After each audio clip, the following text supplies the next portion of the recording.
All right. So the other thing I want to talk about really quickly before we do anything else is registration. For those of you not graduating, you should probably get enrolled for fall pretty soon. So, and registration opens on the 23rd for seniors, and then it progresses in. So if you haven't contacted your advisor, and I will say I sent out a couple of emails, and when I sent them out, it was over break through my system here, and I got zero response, which is okay. Everybody's off for break. I understand it. Everybody's at Cabo or somewhere warm on the beach, right? Nobody's off at the beach and warm? Oh, okay. Well, it's worth a try. Well, neither was I, so summer registration has been open for a while, so if you want to get into a summer class, and there's actually a couple of them have filled up. The other problem with summer pretty quickly is they're going to make some decisions if they're going to offer some of these courses. So if there's only 1 or 2 students enrolled, they'll probably cancel the class. So if you want to take something over the summer, please be looking at that. So contact your advisor, contact any of us. We can all help you get into those and figure out what it is you'd like to take over the summer.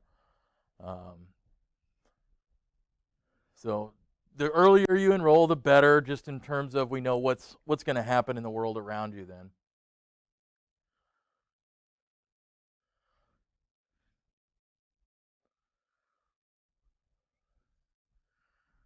So we have this idea. Now we kind of went from here's all the big boogeymen, and now we want to look at some ways that we can protect ourselves a little bit, or try to. And we're always behind the ball because the hackers, or the people doing these attacks, are always ahead of us. They're spending lots of time and effort. In some cases, it's run like a business. They're hiring programmers to attack systems. Nation states, countries like North Korea, Iran, Iraq, USSR, China, guess what we are? We're doing the same things. We're coming out and trying to attack all these computer systems because we want to gain access and control. And we've seen a couple of them that have been very, very prominent. So Microsoft Exchange servers getting hacked all over the world because of a flaw that dated all the way back to 2010. And hey, I patched it, but I've already been compromised. With the SolarWinds attack that happened. So we need to kind of think about how do we secure our network? How do we secure those clients on our network? We're always balancing safety and convenience, and so we have to look at a little bit of how we do that. So there's some new things that are coming out that are kind of interesting. So HP and some companies are coming out with some interesting boot technologies to try to secure that computer when it boots up. We've had some attacks now where you can actually put stuff into BIOS, and we'll explain what BIOS is here a little bit. But at the very beginning when your computer boots up, it has to know what things are attached, how to operate the devices that are on the motherboard, what kind of CPU, and how to interact with it. Well, those are allowed to be updated. Well, now that we can update them easily and they have a little bit of storage, people have figured out, hey, I can put software in there and I can run it right on the hardware directly. I don't even need the operating system installed. So taking Windows and wiping it out and starting over doesn't solve the issue because the hardware itself is now compromised. So we have to come up with some new tools, and one of the things that happened is we've moved a little bit. So the original BIOS, and I tend to refer to it that just because I hate the word Unified Extensible Firmware Interface, just because for whatever reason, so UFI. So BIOS is the original model. And so BIOS came in and it was firmware on the computer. And originally, if I needed to update that firmware, I actually had to pull a chip off the computer and I would have to swap in a new chip that had been programmed. Well, they came up with memory that could be programmed on the fly. You could update your firmware. And so it would open up that software a little bit, make some changes, maybe new features are added to your computer. You could go from, hey, I used to only be able to support 8 gigabytes of RAM. Now I can support 16. So a new model was introduced called UFI. And UFI was started with the idea that we're going to replace BIOS, we're going to be more secure. But what we're actually adding with UFI is you're adding more computational power, more RAM in there, more memory to store things. And so Eufy's actually been a big target of attacks. And then we came out with this idea of secure boot. And secure boot says we make a hash of that BIOS, and it's stored somewhere, and hopefully nobody can get to it. So that hash, like we talked about, is a key. It says, if I run this computation, I only get the number 7, no matter what happens, unless something changes in there. And so it's a way when that computer boots up, we can ensure that that Eufy BIOS didn't get compromised. If it did, or there's a defect or an issue, it just stops the computer from booting and says, nope, you're not going to boot today.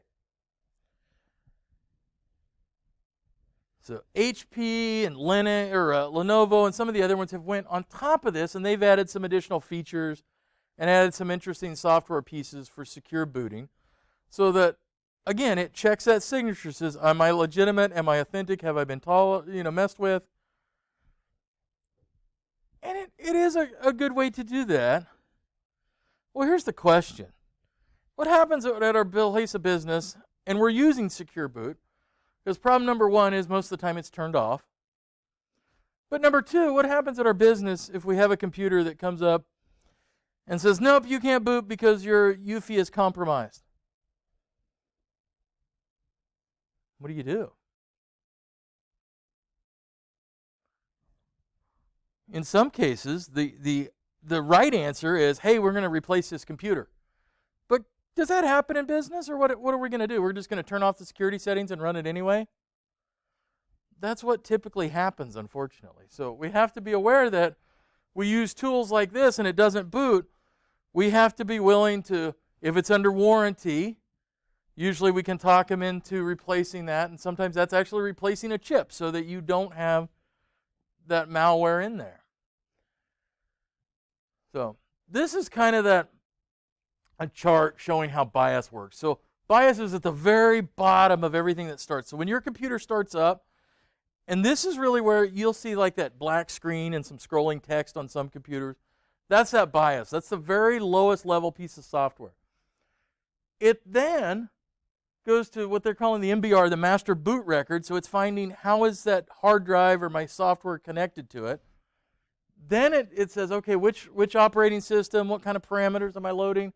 And then finally it loads that operating system. So there's a lot of pieces below that operating system that we don't typically think of. But if we can compromise any of those, then we've compromised that system. And once we get in a system at one point, we can move laterally. So we can go from the maintenance shed, and we compromise the computer there, to the next thing we're in the accounting software, and the next thing we're wire transferring money out. And so we start with this idea of trust.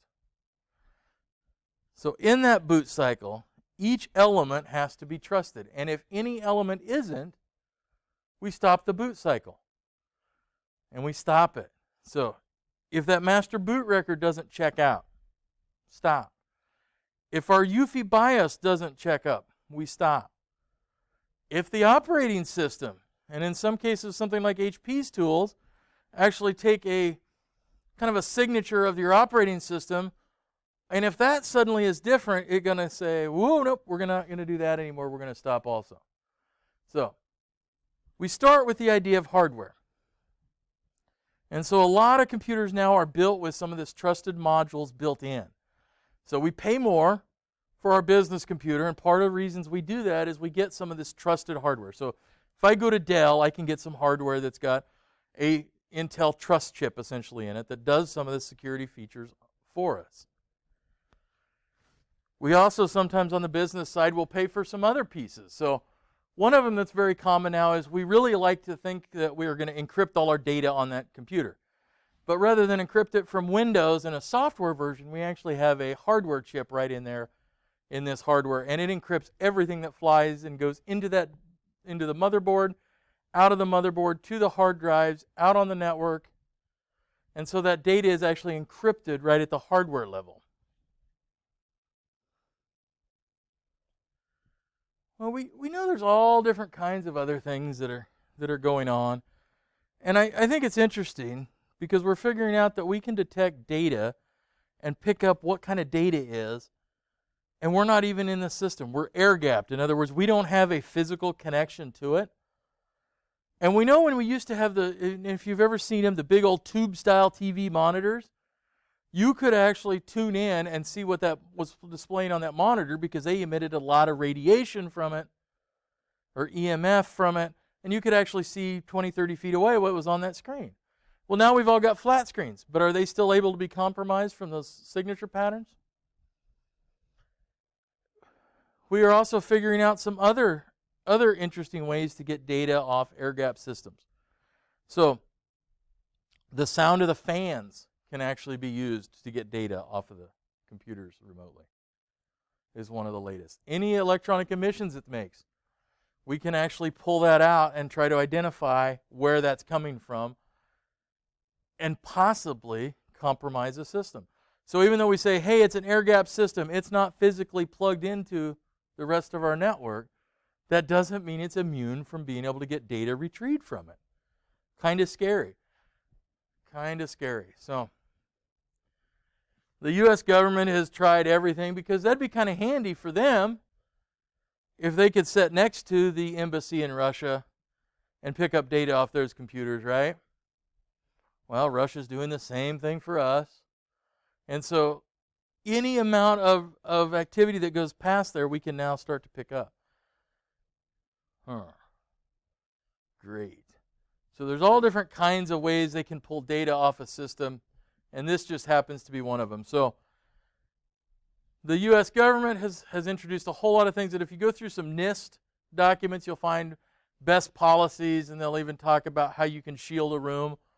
So not only do we air gap a system, so something like the controls at a nuclear plant or a military base, we actually build essentially what's called a Faraday cage so that electronic emissions don't leave that particular environment.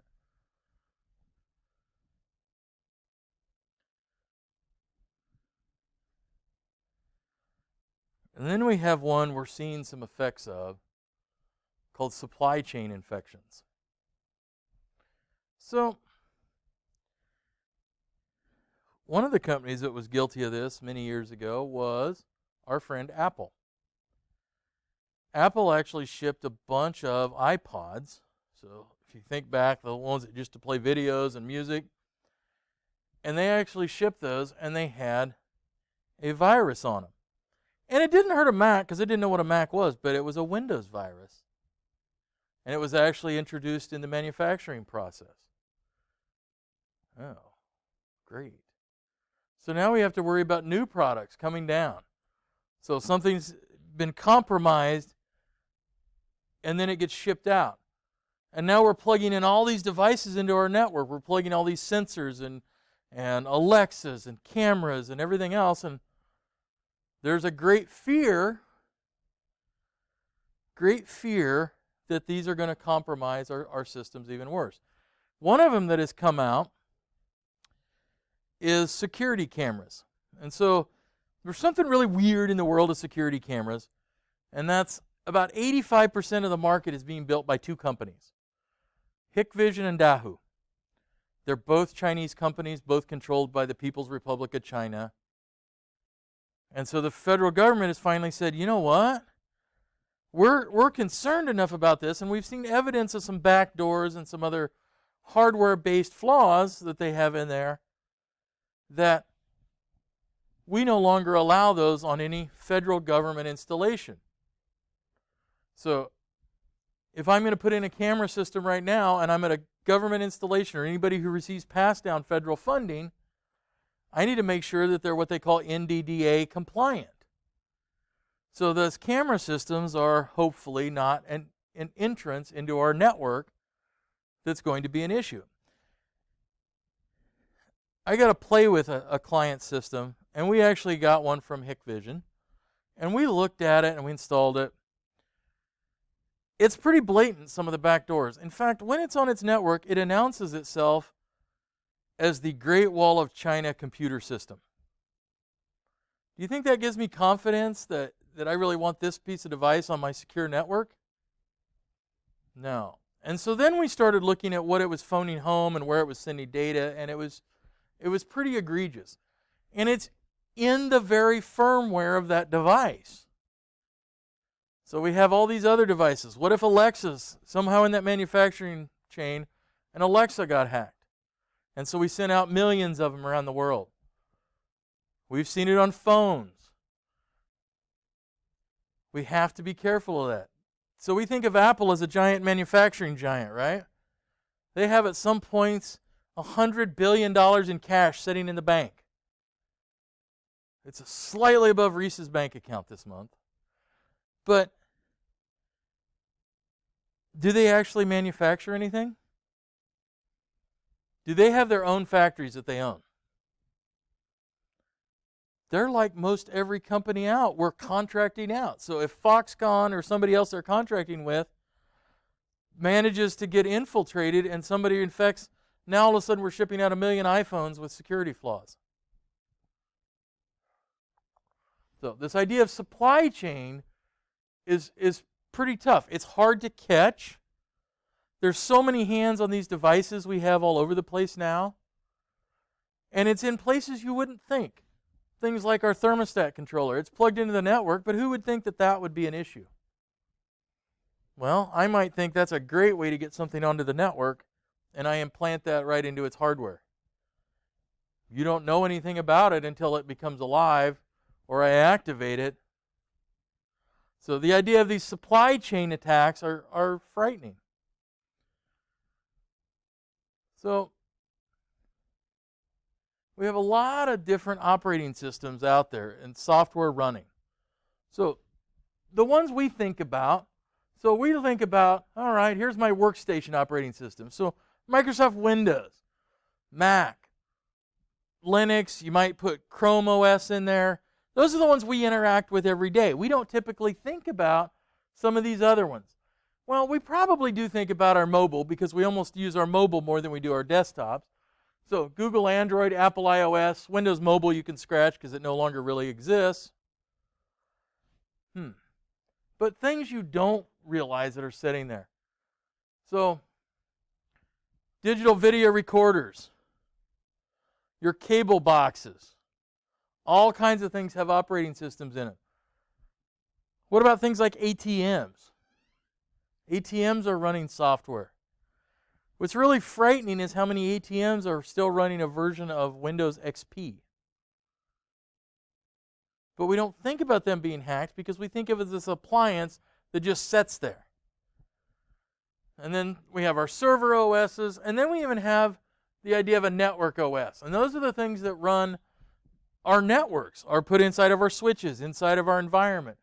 So Cisco, HP OS, Juniper, MikroTik, Ubuntu, all these different companies, they're taking software and it runs inside of all these appliances. So access points, routers, firewalls, all those different devices. If I can manage to infiltrate that or find a flaw in those, well, you're in trouble. But one of the problems we have is if you go buy the no-name brand of the week wireless device or router or switch, are you buying support with it? No. Are they going to be willing to patch it and update it if something gets compromised? Probably not. So now we have all these devices that are out there on our networks that aren't secure. And one of the most insecure ones are those video cameras. You can go down to Costco and you can get, for $3.99, 16 video cameras and a DVR that's supposed to record to them. But they're not very secure. And so a lot of hacking attacks have been focused on those. They can use them as DDoS attacks. Because if I can convert that, and I can use it, I can send out data and pings, and I can bring down a website with it pretty easily. And we can find them, because we can now search the internet a lot faster than ever. And they're just hanging out there with their hand up going, hey, I'm this DVR system that nobody has updated in 25 years, and it's not very secure. So what other things can we do? Well, we need to think about our processes even within our own networks. So some of it's pretty simple. Hey, somebody gets fired. Do you leave their account open? No, that'd probably be kind of silly. But in a lot of companies, we find that they hang around for far too long. So there's not that process. So HR says, hey, you were fired. We fired Tiny Tim today. And Tiny Tim's email and access gets taken away. We find sometimes 6 months later, Tiny Tim could still get access if he wanted to. So we need to figure out how to get rid of people. And we want to turn off anything that's not necessary. Anything we have open and running that's not necessary, it's just an invitation. So turning off ports, closing down our system as much as we can. We've talked about this idea of the default passwords. And default passwords are great if you want to break into a system because, once you're inside, nobody changes the usernames on a lot of this equipment. Great. Is it a pain? Yeah, I've got to figure out how I'm going to secure these usernames and passwords. And oh man, every switch has its own password and username. I got to go log into them and I've got to figure out how to do that. Wouldn't it be just easier if I left it as admin and I could get all over my network? Yeah. But you may not be the only one getting in there. Whitelisting and blacklisting. So when I talk about whitelisting and blacklisting applications, we look at software we want to run, and we make sure that it doesn't have issues, and we whitelist it. We say, okay, this is software, an application, or a website you can go to. And we blacklist a lot of other things, so we know it's a bad website. So Playboy.com, blacklisted, obviously. But there's a lot of software we blacklist because it opens up other avenues of attack. So we block out screensavers. Man, I know it's almost Christmas, and I want the screensaver that there's a fireplace and the little Santa. No, stop. Blacklist it. Stop it. You're adding in all kinds of things. So in Windows, we can actually use kind of a template. And in fact, I made you guys go a couple weeks ago back to that NIST site, and there's all kinds of articles. NIST actually has security templates that you can deploy based on their best practices. And when you do, you're going to tick off everybody in your company. So one of them that typically gets done is log-offs. So log-offs on a lot of the NIST templates are 2 minutes. You haven't touched that computer for 2 minutes, it logs off. Well, now you got to put your username and your password back in every time. Is it annoying? Yeah, you're balancing safety over security. I was at the doctor not too long ago. They brought in this thing called a COW, computer on wheels, they call them. So it's basically just a computer with a monitor on a stand. They wheel it in. Nurse is taking notes and walks out. Does not lock the keyboard and the mouse or the screen out. Do you know how hard it was for me not to walk over there and play around in that system? Change my own records. It was a little bit tempting. And I decided not to, but what I noticed was it didn't time out after a couple minutes. In fact, it was probably 15, 20 minutes when the doctor came in and it was still up and running. And so I actually mentioned it. I said, I don't know if you probably want to deal with that, but that's a lot of HIPAA data right there, and HIPAA can be very expensive if you manage to get a violation. So those templates, we need to figure out what kind of security settings. So we can start with the base templates and we can modify them, but there are reasons why we have things like timeouts. Yes, it's inconvenient. Yes, it's a pain in the butt. But do you want somebody at your bank to leave your bank account information open for 20 minutes while they're wandering to the restroom and nobody's at the front of the bank? Probably not. Do you want somebody to leave their application open at the doctor's office where somebody else could go in and see your information?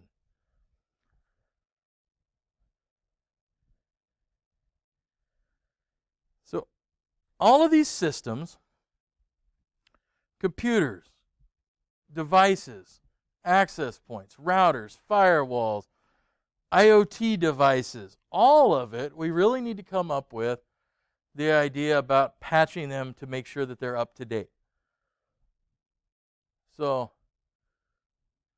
does making sure you have updates make sure you're 100% secure? No. No. And I will tell you, one of the issues with patching updates is sometimes you cause additional issues. So Windows brought out a update a couple weeks ago KB80000 something something 082. Well, that's a great update. But what it did was it disabled a lot of printer functions. And so companies had to rewrite their code to make their printers work. And one of them is like the Dymo label printers. If you've ever worked in a business, a lot of times they'll have a little label printer there to print out address labels and things. And if you go to Dymo Label's website right now, they say, hey, the latest Windows update has broken us. Here's how to fix it, sort of, kind of.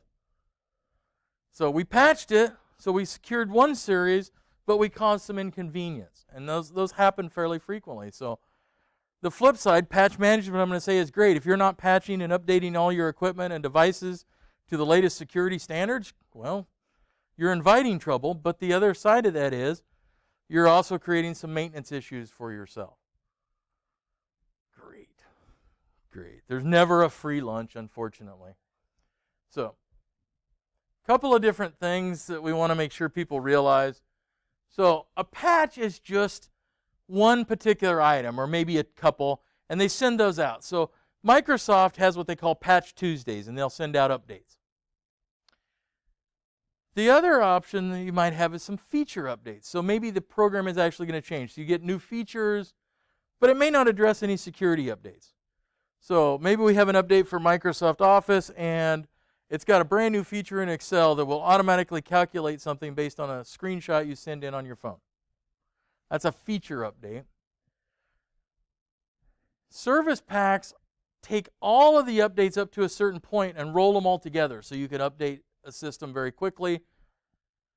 And then there's even in Windows 10 now, much like Mac OS, there's entirely new versions. Even though we don't call it a new version of Windows, every spring and every fall, Windows updates to a brand new version, if you allow it.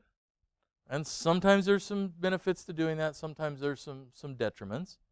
So I always like to live just right below that bleeding edge. I want to see what other people have break first before I do them.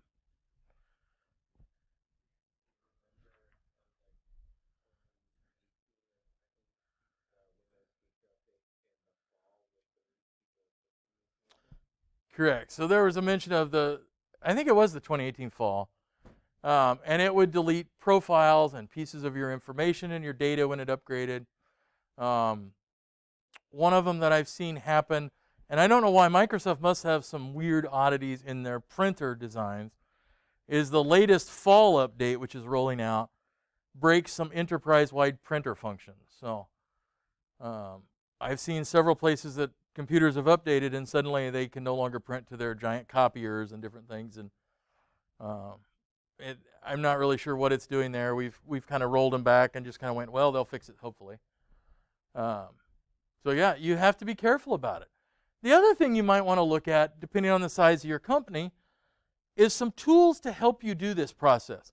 Because you really don't want to have to walk to every desk and kick Mabel off, or Ben, or Mary, or Sue, or whoever, and let me update your computer.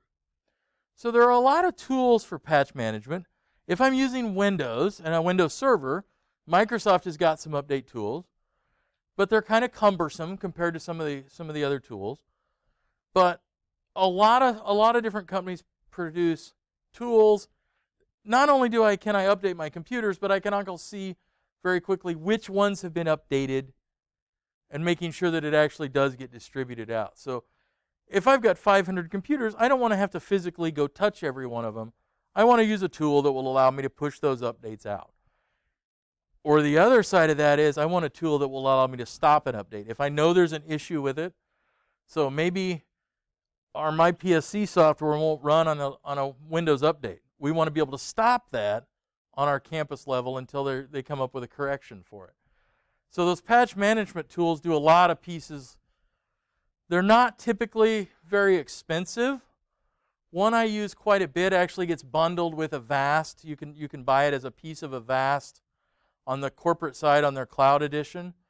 And so you can literally set at any terminal and go into that company, and every computer that cloud control is on, you can actually force all the updates through right there. So it's kind of a handy, real quick feature to see how we can service those and get them upright a little easier. So patches are not immune to problems. We know that. We probably need to have some method to update automatically. So patch management software of some kind. Even in Windows, Windows will yell occasionally, go, hey, you need to update. But we don't necessarily always want to follow Windows advice. Now, one of the problems we've had recently is Windows no longer allows you to delay updates and patches and security updates. It allows you on Windows Pro and Windows Enterprise to delay for up to 7 days. Well, if that Windows update is going to break my software, then I may have to go to a third-party tool to stop that update because I want to maintain functionality at least. So other things that happen, if we use some patch management, it'll download that update once and then push it out internally, so we save some external bandwidth. We can approve updates, which ones go in, what times they go in. And a lot of times, if we're a really big Fortune 500 size, Fortune 1000 company, our IT department actually tests all these patches on some baseline images to make sure that they do function for us. Peru, we don't have that luxury. Our IT department's not that big. Most smaller companies don't have that luxury. But a lot of the patch management services that you can get will also do rollbacks. So if a patch causes an issue, it can actually unapply that patch and do it remotely, which is kind of a nice feature. So this is kind of that idea. There's not a whole lot to this drawing, honestly. It just shows that we have automated patch servers inside of our company. And those patch updates, so we can send updates to all different kinds of things. One of the reasons we use a little higher end computers in most businesses is they actually have some of those tools that are able to use them a little better than if I went to Best Buy and just got a home computer. So if I go buy Dell and their business systems, the Dell has some tools to work with patch management. If I buy an HP, they have some tools that we can use it. So it's kind of nice if our environment is fairly homogeneous inside of our company. That way we know that updates, if they fail on one system, they'll fail on all of them. Or conversely, if they work on one, they'll typically work on all of them. So Microsoft and its problem here. So it's a great idea. They want to push updates out. They want to make sure you do them. But again, sometimes we have to stop it because it may break our software that doesn't work with Microsoft until we can get it updated and patched. And we can figure out. So Microsoft is great. One of the things that they have done recently, which is driving me crazy, is they force updates and a restart. So on the server side, typically it used to say, hey, there's some updates. You want to download them? Great. And you would be allowed to say, hey, I'm going to update to restart this. Because updating and restarting your server can be very, very dramatic. Well, I've had a couple of cases now where Windows Server 2019 just decided to restart itself. Said, hey, we had an update, we just restarted. And when it does that, it's not always very convenient, and that update may take some time. And so I actually had a law enforcement agency I do some work with. Their server decided to reboot, and it took out all the communications to every one of their patrol cars. Because one of the functions of that server, it ran another virtual server inside for something called NetMotion, which is a VPN service. And so the patrol cars could no longer communicate. And so it really became a safety issue because you shut off these control cruisers. But Microsoft says, oh, well, we're just going to update. The other problem it does is it may push out an update that will break other software. And in this case, not only did it cut off communications, but it actually broke something called Justice Data Systems, which makes law enforcement software that has all the records for like when you get arrested. And it broke it because one of the things that it's not equipped for, this software looks like it was developed in about 1987.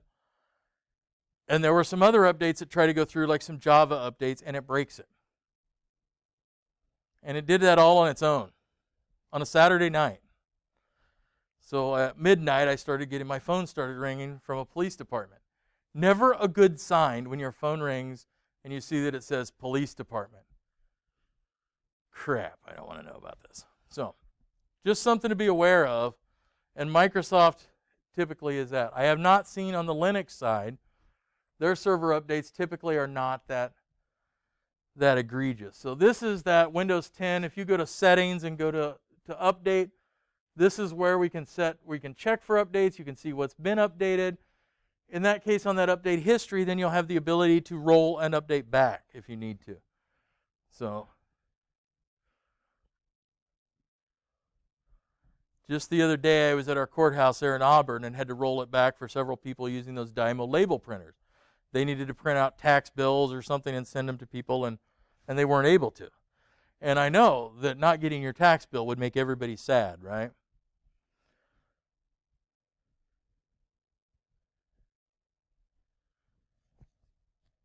So what do we do in our company? What kind of other things can we do? One of the most obvious is that idea of some kind of anti-malware software.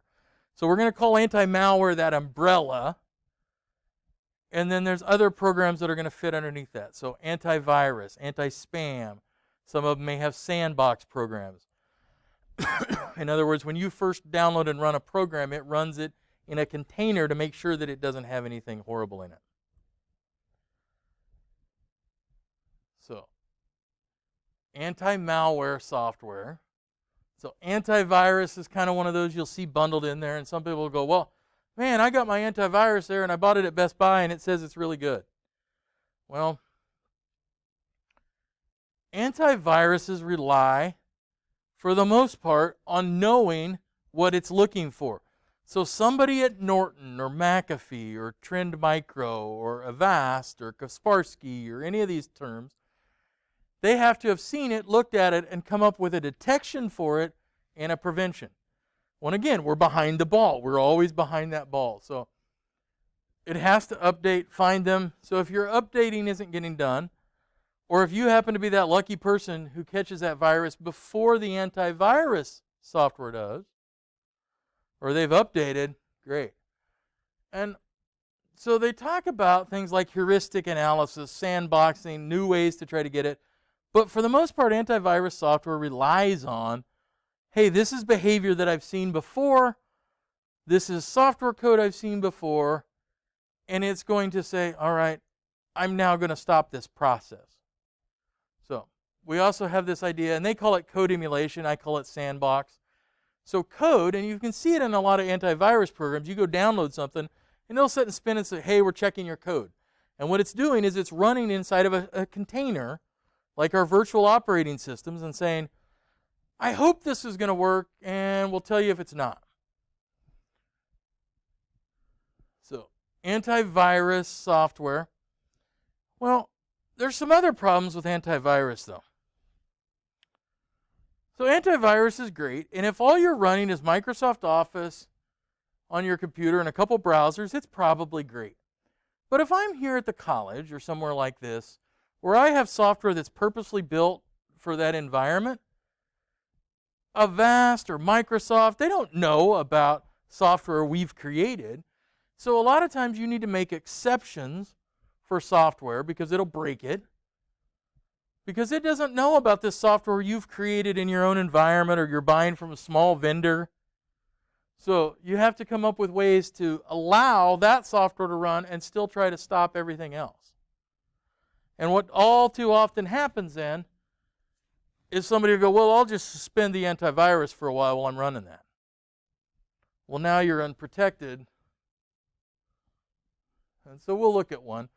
Anti-spam is a critical function, but a lot of times we bury that more at the mail server. So on the local side, on your computer, you don't typically have a lot of anti-spam software. It doesn't really work very well. It's already gotten to you. It's already consumed bandwidth. But we look at a lot of mail and we try to figure out how we can sort it. And I don't know what the current statistics are here and what they're using for a mail filter. Previously, they used to use a Barracuda mail filter here. And then we've done some reconfiguration. But for years, we've said really only about 10% of the email in any system is actually legitimate. And so we're taking out 90% of that email. So we look at it for email lists. So a lot of times we put black and white lists in there in our email spam filter. So we know that email from nebraska.gov has to come through to our system. We don't want anything from, Playboy.com. We know those kinds of things. So we can create a list of senders. We can block people that we don't need. We can block file attachments. So that idea that we block file attachments is for safety. So one of them we block here, Python files. Why would we block Python files from going through our email system?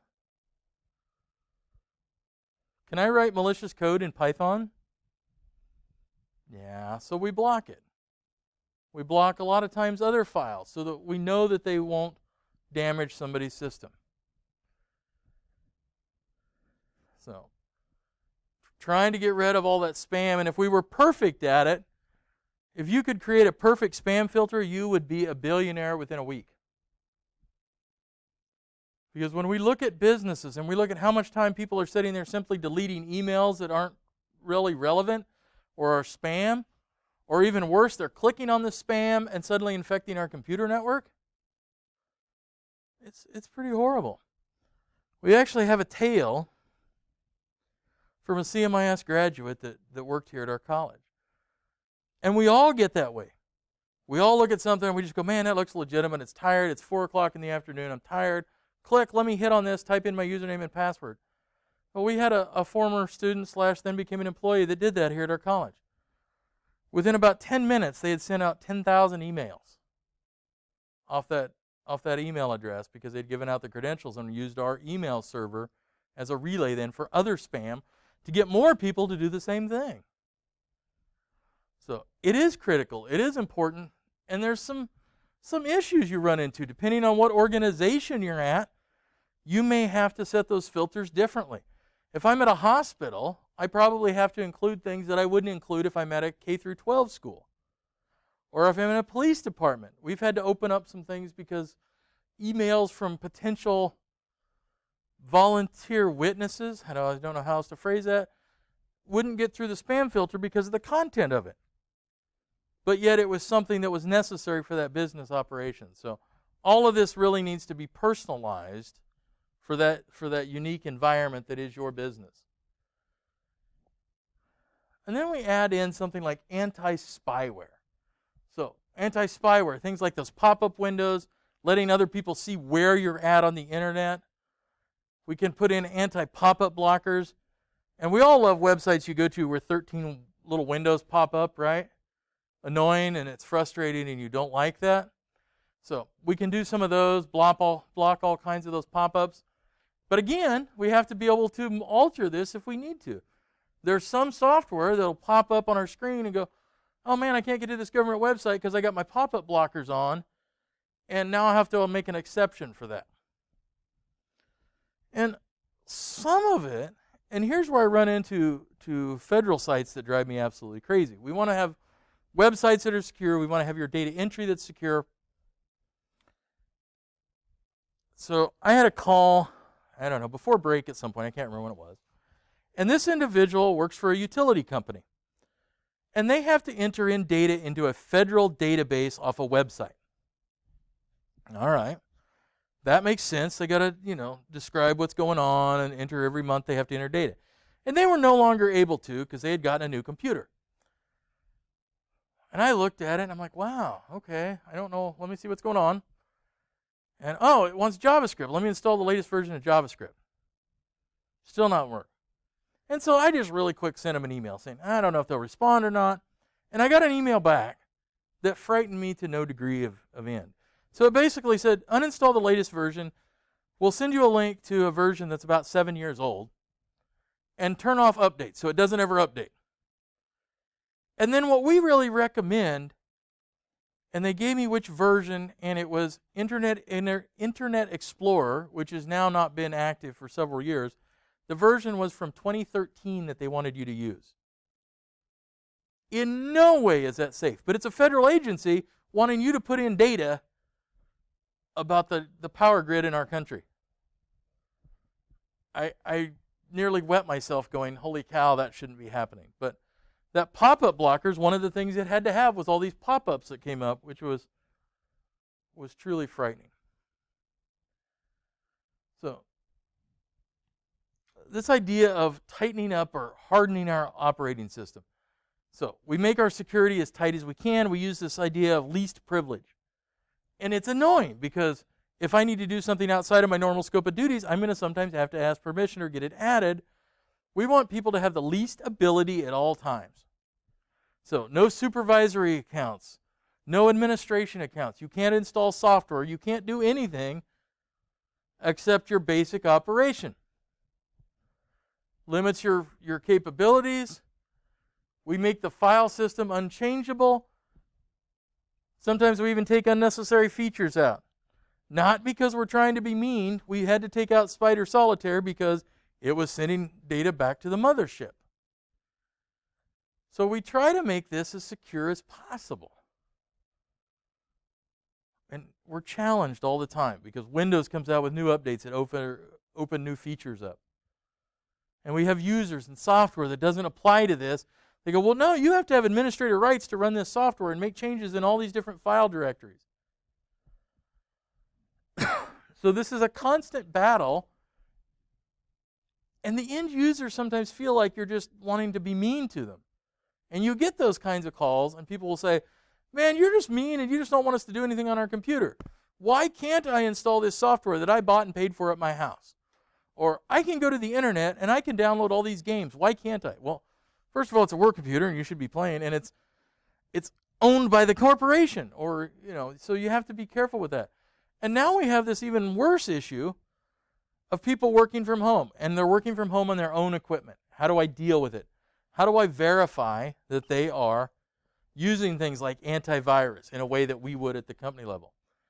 So a lot of companies now, one of the things they're doing is they're purchasing antivirus software for the employee, and they're saying, all right, we'll pay part of your internet bill, you're working at home, but you have to install this antivirus. Or you have to involve this VPN tunnel so to get into our systems. And so it's that delicate balance. You're putting company software on a private computer. How do I balance those things out? And it really gets kind of ugly at times. Everybody wants the convenience of working from home, but we got to make sure that they're not doing things like, hey, I've got all this patient data at this hospital. I just put it in a Google Sheets document and stored it on the cloud. No, don't do that. So we have to be careful of those kinds of things. And that least privilege is really, really one of the ways we do it. And it's uncomfortable. Users hate it. And I'll give you a secret. Administrators hate it too because it's a pain in the butt for them. A lot of work to do. It'd be better if they could just let everybody roam and do whatever they wanted. But unfortunately, we can't do that. We have to have some of these pieces in place. So, I think it's logged me out, but when we talk about an antivirus system,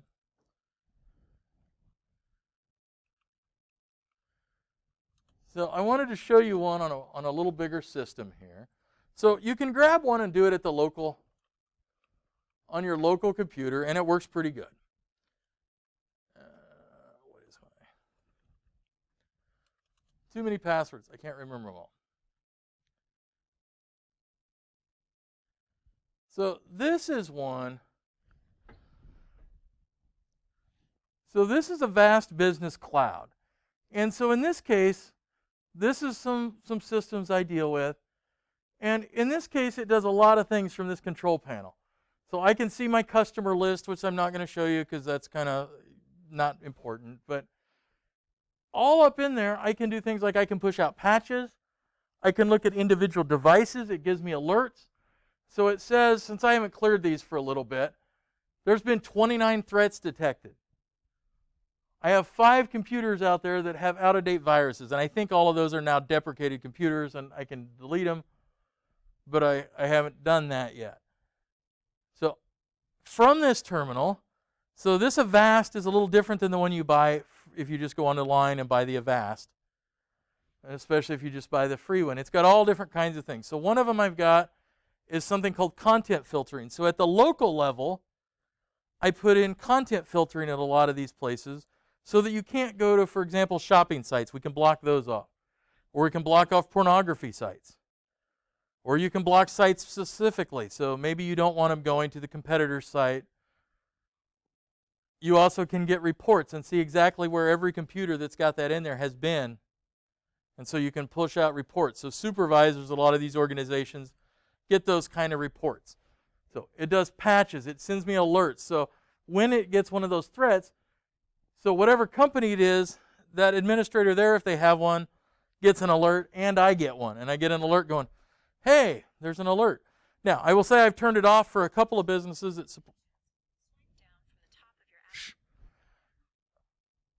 Apple Watch is always a little feisty. So, for example, I sold this software to a school district. That school district has their own IT people. I don't need to know every 150 of those alerts that pop up every day for somebody's Chromebook that's doing something bad. So you can customize this. And so this is a great way for me to be able to sell something to a business and use it, but it gives them a lot of control. So every computer, you can see if it's on. It even has a tool that you can remote into that machine. So when you install that software, it allows a remote control into that machine. So you can literally log into it, and then in some cases do fixes. You can do things like update and restart them. Simple things. But it gives you that pane of glass. You can see your entire company there. So, and this is just one of them. There's tons of other companies doing something very, very similar. Avast just is one of them that I had used for a long time, and it seems to be, knock on wood, pretty decent. But is it going to stop everything? No. No, it's not. But it's a start. It's a piece of the puzzle. And really think about it like going out in the cold weather. Now that it's warm, and Reese is back to wearing shorts, so I can't use him as an example, but when it gets super cold, when we were 31 degrees below zero a couple weeks ago, you put on layers. You put on socks. Then you maybe put a second pair of socks on. And then maybe you put on some tights underneath your jeans. Those kinds of things. You did layers to kind of block that. And that's what we want to do in our security settings, is we want to put layers in between us and the world. So that's kind of where we go from here. All right. So make sure you have read chapter 9. There is